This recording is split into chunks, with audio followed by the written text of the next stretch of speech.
The moment that changed my life didn't come with shouting, tears, or slammed doors. It came quietly, disguised as a casual sentence tossed over a shoulder, one she thought meant nothing. By the time she realized what she'd handed me, it was already too late. Before I tell you how that night unfolded, do me a favor. If stories about dignity, consequences, and starting over resonate with you, hit subscribe, tap like, and leave a comment letting me know where you're listening from. It helps more than you know, and this story only gets deeper. Now let me take you back that I'd been married to Laura for 6 years. On paper, we looked solid. No big scandals. No dramatic blow-ups. Just two adults sharing a house, a schedule, and a life that slowly stopped feeling like a partnership. Somewhere around year 4, things shifted. She landed a new job at a consulting firm downtown, one of those sleek glass buildings where everyone dressed sharp and stayed late. New friends followed. New habits. Nights out that didn't include me. At first, I told myself this was normal. People grow. They need space. I wasn't the jealous type, and I didn't want to be the husband who clipped his wife's wings. So I kept quiet. I cooked my own dinners, watched games alone, learned to enjoy the silence. Then there was Brian. He was her best friend from work. That phrase became a regular part of our household vocabulary. Brian said this. Brian thought that. Brian and I grabbed lunch. Brian and I stayed late. Brian texted me. Brian needed advice. Brian. His name showed up more often than mine. The first time I said it made me uncomfortable, she laughed. Not a nervous laugh, a dismissive one. She told me I was insecure, that I didn't understand modern friendships, that men and women could be close without it meaning anything. Maybe she was right. Or maybe I just recognized the pattern because I'd seen it before in other people's marriages. The night everything broke started like the last few Fridays had. I was in the kitchen, cutting vegetables, planning a quiet evening. She wasn't dressed to stay in. She came downstairs wearing a fitted black dress, the kind you don't wear unless you want to be noticed. Her hair was perfect, makeup flawless. She smelled like the expensive perfume I'd given her for Christmas, the one she said she was saving. That I looked up and asked, calmly, "You're going out again?"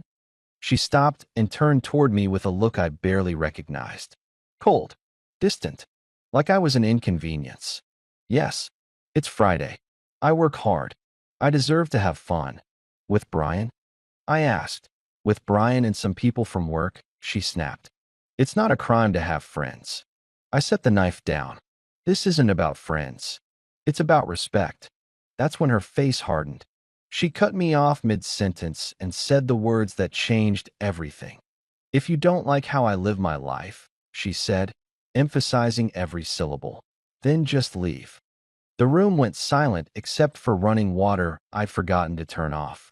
She grabbed her purse, checked her phone, and headed for the door.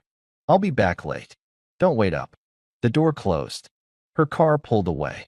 The red lights disappeared down the street. That I stood there alone, replaying her tone more than her words. There was no concern, no hesitation, no fear of losing me, just certainty that I'd still be there when she got back, exactly where she'd left me. She was wrong. 5 minutes later, I walked upstairs and opened the closet. My side was neat. Hers was chaos. I took out my phone and made the first call, then the second, then the third. No speeches, no explanations. Just action. I started packing what was mine. Only what was mine. I felt something unexpected settle in. Not rage. Not grief. Clarity. She'd told me to leave. And for the first time in a long while, I realized I finally could. I didn't cry while I packed. That surprised me. 6 years of marriage reduced to what fit in a couple of suitcases, and still, nothing broke inside me. I moved with purpose, folding shirts, pulling documents from the file cabinet, grabbing the things that had meaning before she ever entered my life. My grandfather's signed baseball, old family photos, tools I'd bought with my own money. I left everything else exactly where it was, like a museum exhibit of a life that no longer belonged to me. The house felt different once I started removing myself from it. Quieter, honest, like it had been waiting for the truth to surface. I didn't rush, but I didn't hesitate either. Every item I picked up answered one simple question. Is this mine? If the answer wasn't yes, it stayed. The first to arrive was Mark, a friend I'd known since college. He pulled up in his truck, took one look at my face, and didn't ask why. Where do you want me? He said. That's how you know who your people are. Not the ones who ask for explanations, but the ones who show up ready to work. 20 minutes later, my brother Daniel arrived with Chris, another friend who owed me a favor from years back. No one raised their voice. No one made jokes. We moved like a quiet crew with a shared understanding that this wasn't a debate or a breakdown. It was a decision. Around midnight, Daniel paused and asked, "You sure about this?" I didn't even have to think. She told me to leave. He nodded once. Then let's finish. By the time we were done, my side of the closet was bare. Empty hangers swayed slightly, like punctuation marks at the end of a sentence. I walked downstairs alone and wrote a note. One line. No anger. No explanation. Just the truth. I placed my wedding ring beside it, right where she couldn't miss it that I didn't leave through the front door. I walked out through the garage, pulled it shut behind me, and felt something lift the second it closed. Mark asked where I was headed. Your place, if that's still okay. He smiled. As long as you need. The drive was quiet. Empty streets.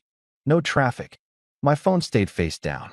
I wasn't ready to hear anything she might say, and for the first time, I didn't feel guilty about that at Mark's place. I grabbed one suitcase and left the rest in the truck. I checked my phone out of habit more than curiosity. Nothing. No calls. No messages.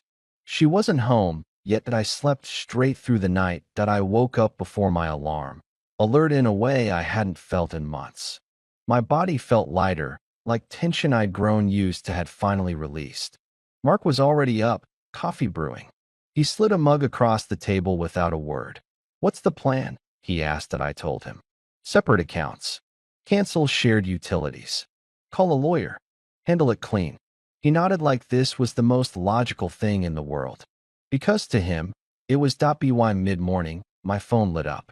Missed calls. Messages stacking up fast. I didn't read them closely. I didn't need to. The pattern was obvious even at a glance. Confusion, anger, panic, bargaining. The last one said we needed to talk and accused me of being childish. Mark laughed when I showed him. That's rich. I didn't respond. Instead, I got dressed and left for the bank. The manager, Thomas, kept things professional but gave me a look that said he understood more than he was letting on. I moved my money, left just enough behind to cover my share of the rent, and opened a new account across town. One signature at a time, I untangled myself. From there, I drove straight to a law office recommended by a coworker. The attorney, Rebecca Collins, listened without interrupting, pen moving steadily as I spoke. When I finished, she looked up and said, "You want this clean and final?" "Yes." She smiled. "Good. That makes my job easier." When I walked back out into the daylight, something settled in my chest. Not relief exactly, but resolve. This wasn't a reaction anymore. It was a direction that I didn't know what tomorrow would look like. I didn't try to imagine it.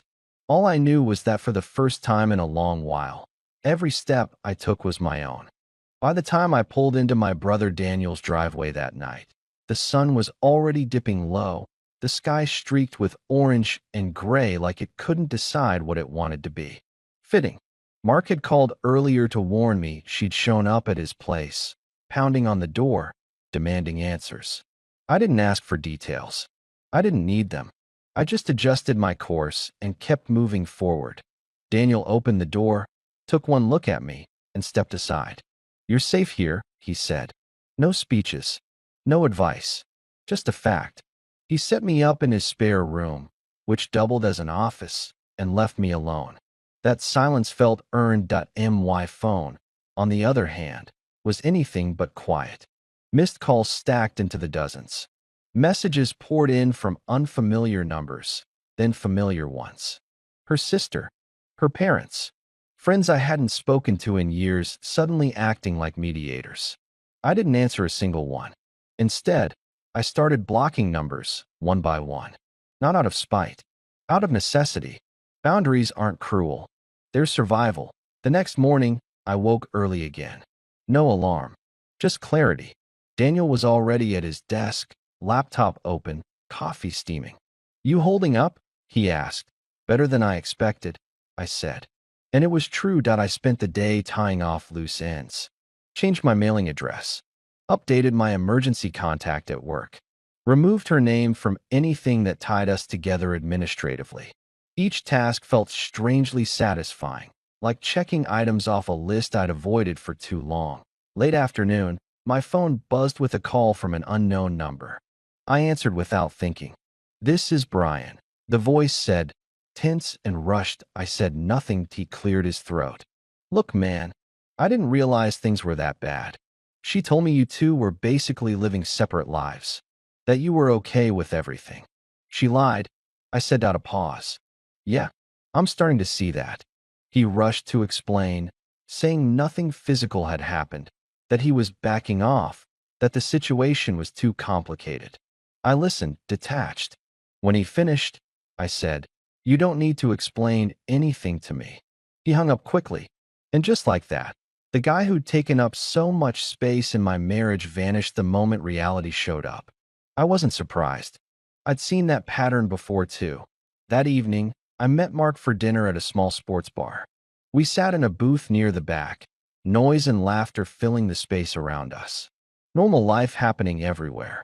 He told me she'd come by again, calmer this time, asking questions, fishing for information. He hadn't given her anything. I thanked him. "She hates not being in control," he said. "I know." I replied that my phone buzzed again. Another unknown number. This time, a message. She said we'd taken vows, that people don't quit when things get hard. I stared at the words for a long moment, then typed a single reply. "You told me to leave." I did. I blocked the number before she could respond. Back at Daniel's place, I showered, changed, and sat on the edge of the bed, letting the day catch up to me. I wasn't angry. That part was already done. I'd spent months being angry quietly, swallowing it to keep the peace. What I felt now was something steadier. Self-respect. The following days blurred into a rhythm. Work. Paperwork. Evenings spent with people who didn't ask me to justify myself. My boss, Margaret, pulled me aside one afternoon after a brief incident at the office involving Laura showing up unannounced. She assured me it was handled, that my job was safe, that she had my back. That mattered more than I expected. One night, just before sleep, a final message slipped through from yet another number. A desperate claim meant to pull me back into conversation. I forwarded it straight to Rebecca, my attorney, without comment. Her reply came quickly. Noted. Do not engage. I turned my phone off and lay back, staring at the ceiling. The man I'd been, the one who would have chased explanations, tried to fix what wasn't fixable, felt distant now. Like someone I used to know that I didn't know what the next weeks would bring. I didn't try to predict outcomes or imagine endings. All I knew was this. I had stopped reacting, and I had started choosing. And that changed everything. The weeks that followed settled into something I hadn't felt in a long time. Routine without tension. I woke up early, went to work, came home without wondering who she was with or when she'd stumble through the door. Silence stopped feeling empty and started feeling earned. Daniel gave me space, which I appreciated more than conversation. We'd share coffee in the mornings, exchange a few words, then go about our days like two adults who understood that sometimes support doesn't need commentary. At work, I buried myself in details. Purchase orders, delivery schedules, inventory spreadsheets. Simple problems with clear solutions. My supervisor, Margaret, checked in once more, quietly letting me know she'd instructed reception not to transfer any calls from Laura. No drama, no judgment, just professionalism and understanding. I thanked her, probably more sincerely than I realized.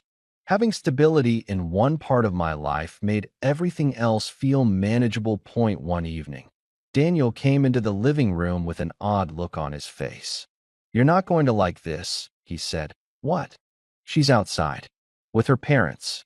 I walked to the window and saw the car parked across the street. 3 figures inside, sitting there like they were waiting for something. Or someone. I didn't feel fear. Or anger. Just a dull recognition of desperation when I saw it. I'm not going out there, I said. Daniel nodded. Didn't think you would. They stayed for hours. No knocking. No calls. Just sitting in the dark. Eventually, the car pulled away. The quiet afterward felt heavier, but also final in a way I couldn't quite explain. The next day, Rebecca called. Calm voice. A fishing update. Paperwork was moving. Some resistance on the other end, nothing unexpected. She reminded me again not to engage directly. Let the process work, she said. You've done what you needed to do. That weekend, I did something I hadn't done in months. I went to church, not out of habit or obligation, but because I needed somewhere neutral, somewhere untouched by the mess I'd just walked out of. I sat in the back, listened. The message was about letting go of what weighs you down. I didn't look for meaning in it. It found me anyway. Afterward, a couple I'd known for years stopped me. They didn't pry. They didn't ask where Laura was. They just told me it was good to see me. One of them squeezed my arm and said, "Take care of yourself." That was it. No sides taken. No advice given. Just kindness. That night, back at Daniel's, my phone rang from another unfamiliar number. I answered out of reflex. A man's voice, sharp and aggressive, accused me of abandoning my wife, told me I should handle things like a real man. I hung up mid-sentence. No argument. No defense. The old version of me would have engaged. The new one didn't see the point. Daniel looked over from the couch. You good? Yeah, I said. And I meant it. A few days later, Rebecca called again, this time with a different tone. Not urgent. Just informative. Things were shifting. Pressure was meeting reality. I didn't ask for details. I trusted her to handle it. That same afternoon, on a long lunch break, I drove through an older neighborhood across town. Tree-lined streets. Modest houses. Places built for living, not impressing. One of them caught my eye. Nothing special at first glance, but something about it felt steady, grounded. I wrote down the address and moved on, not attaching meaning to it yet. That evening, Mark dragged me to the gym. I hadn't worked out properly in months. Stress had taken priority over health. The first few minutes were rough, but then my body remembered. Movement burned off more than tension. It reminded me I still existed outside of paperwork and phone calls. Afterward, standing in the parking lot, Mark asked the question no one else had. How are you actually feeling? I thought about it before answering. Relieved, I said. I was sad a long time ago. I just didn't admit it then. He nodded like that made perfect sense. That night, lying on the futon, staring at the ceiling, I realized something important. I wasn't waiting anymore. Not for apologies. Not for explanations. Not for closure from anyone else. I was building something quiet and solid inside myself. And whatever came next, good or bad, I knew I'd meet it standing upright. The final stretch didn't arrive with fireworks. It came quietly, the way real endings usually do. One morning bled into the next, and somewhere along the way, the chaos stopped knocking. The calls slowed. The messages dried up. The noise faded until all that was left was my own routine and the strange peace that came with it. That I moved out of Daniel's place on a Saturday morning. Not because he asked, but because it was time. Mark helped me load the truck. Cracking jokes like this was just another move, not the closing chapter of a marriage. We drove across town to a small house I'd put an offer on weeks earlier. 2 bedrooms. Old paint. Solid bones. Nothing impressive, everything honest. When the keys hit my palm, something clicked into place. This wasn't a rebound. It wasn't an escape. It was mine. That first night, I slept on an air mattress in an empty room. No pictures on the walls. No television. Just boxes, quiet, and the low hum of a house settling around me. I didn't miss the old place. Not for a second. I realized then that home isn't where you compromise yourself to keep the peace. It's where you don't have to explain why you're breathing easier. Work noticed the difference too.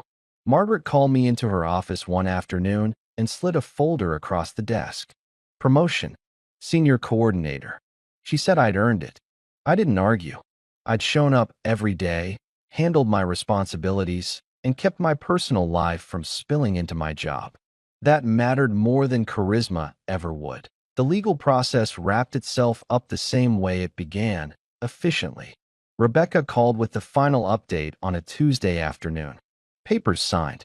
Terms accepted. No more resistance. No more games. I thanked her and meant it. When the official envelope arrived weeks later, I opened it at my own kitchen table, coffee brewing in a machine I'd chosen and paid for myself.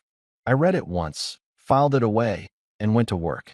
No ceremony, just closure. Life filled in the gaps slowly. Furniture came from thrift stores and friends. I built my own kitchen table on a Saturday afternoon, hands-sore but satisfied. I went back to church occasionally, not out of obligation, but because it grounded me. People didn't ask questions.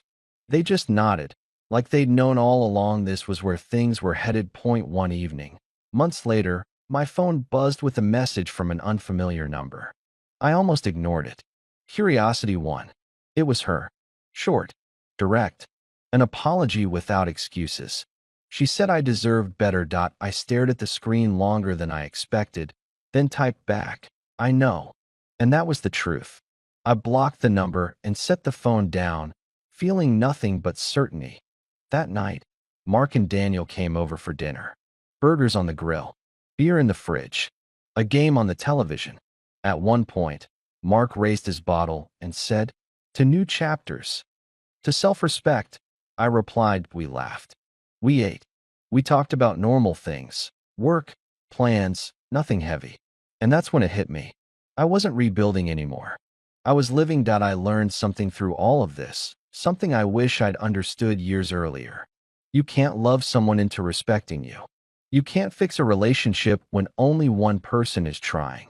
But you can choose yourself. You can walk away with dignity.